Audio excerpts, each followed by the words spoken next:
Hi everyone, and welcome to Jane Talks Buffy, where I'll be talking about and reviewing all the episodes of Buffy the Vampire Slayer in order. Today, I'm looking at Season 7, Episode 11, Showtime. Showtime. We begin the episode with a girl getting off a bus, and this, kids, is called a phone book. It's where numbers were written down on paper for people to find. Oop, the bringers are here, and so is Buffy. She stabs one of them, breaks another's neck, and the third gets the Luis treatment as he tries to run away. Welcome to the Hellmouth, Rona, and into the credits we go. Willow sleeps on the floor to avoid sharing the bed with Kennedy, who turns out is rich and wants Willow to do magic, while Molly tells some new potentials about what happened to Annabelle, but they're keeping Xander awake. Buffy introduces Rona to everyone. Why is that guy tied to a chair? The question you assume they're asking is why isn't he gagged? And they all discuss how little information they have, as well as how they're going to rescue Spike, which Chloe is confused about. I'm Chloe. She's Eve.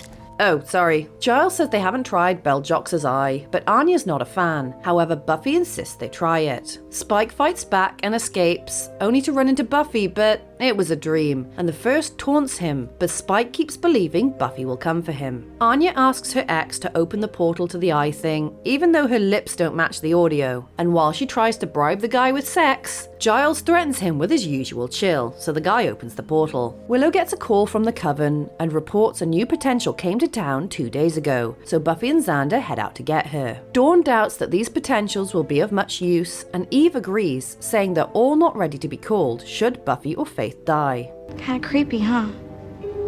All we do is wait around for each other to die. They get to the motel, where Xander says to kick the door down, and they find the potential dead, and also it's Eve. Andrew tells Dawn he could be useful, but she doesn't care. I'm so alone. Then maybe you shouldn't have killed your only friend.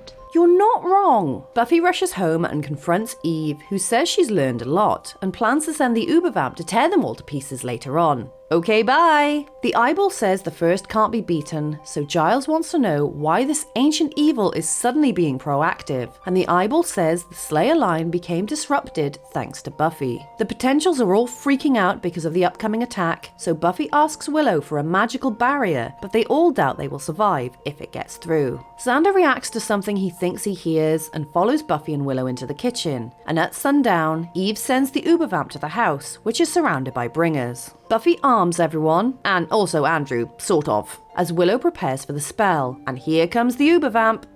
You know we can see the cable, right? The barrier goes up, the same one they used in Spiral, but Willow can't hold it, so Buffy tells everyone to run. Xander acts as a bringer, with Kennedy scoring a headshot, and with Xander grounded, Buffy takes out another one, as the Ubervamp breaks through the barrier. Giles and Anya return from their little jaunt, and turns out Buffy's resurrection reinstated her as a Slayer in the active line, alongside Faith, which caused the first to take action. And Anya blames herself because she's partly responsible. The world would have been better off if Buffy had just stayed dead. With the Ubervamp catching up, Buffy tells Xander to get everyone to safety while she faces it again. And some holy water to the face helps, but it runs off after the potentials, who are taking refuge at a building site, but the Ubervamp is fast and makes it there in time for a light show. Buffy talks at the thing and then gets into a fight as everyone watches, and we find out that Buffy and Willow psychic talk to each other, which is the sound Xander reacted to, and the three of them made a plan to give the Ubervamp a very public smackdown. The plan doesn't go that well at first, as Buffy royally gets her ass kicked 6 ways from Sunday, but she fights back and manages to behead it, giving an inspiring speech to the potentials. Here endeth the lesson. Uh-oh, Eve is not impressed. Spike sees Buffy with a knife and says she can't hurt him, but she cuts him down and they get the hell out of there. Okie dokie, there was something from the start about Eve that seemed so punchable, so no wonder it turned out she was pure evil. But seriously, that reveal when I first saw it chilled me to the bone. It was so clever. The first can be anyone dead, but there was no reason to suspect one of the potentials in the house had been dead since before she arrived. At the time, that rug pull was up there for me, with Angel faking not having a soul in enemies to trick Faith. Speaking of Faith, I'm surprised no one's tried to get in contact with her, seeing as the first is trying to kill the entire Slayer line. And I never realized until now that Buffy's resurrection actually reactivated her place in the line. When people were saying in later episodes a Slayer will activate if Buffy dies, I thought it was a mistake, but turns out I missed important information. I don't know why having 2 active Slayers would be a weakness, the first would attack, but whatever. I'm sure it has its reasons. I'm glad Andrew was let out of the chair and Spike was rescued because they were both sort of wasting space before, so even though I don't really like either of them, they're going to be better helping than tied down. Now obviously the main crux of the episode was Buffy killing the Uber Vamp for the sake of proving a point to the Potentials, and she did just that with another inspirational speech. However, I don't get it. Buffy fought the Uber Vamp and nearly died, and then she decides to take it on in front of a bunch of scared shitless Potentials with no extra preparation or strategy. She could have easily gotten her ass kicked again. She nearly did, and there was no great moment where she turned the tides, no clever move that got her the upper hand. She just suddenly started winning, and then it was dead. So it undercut the badassery of the moment a little, but still, point proven, and a good continuation of here endeth the lesson. We have 8 deaths, 1 human, Eve, killed upon her arrival to Sunnydale by the Bringers, 6 demons, 3 Bringers killed by Buffy in various ways when they came for Rona, 1 axed by Xander when fleeing the house, 1 shot in the head by Kennedy, and 1 stabbed from behind by Buffy, and 1 vampire, the Uber Vamp, beheaded by Buffy in front of everyone. That brings our running total to 47 humans, 1 transformation, 12 vampires, and 13 demons.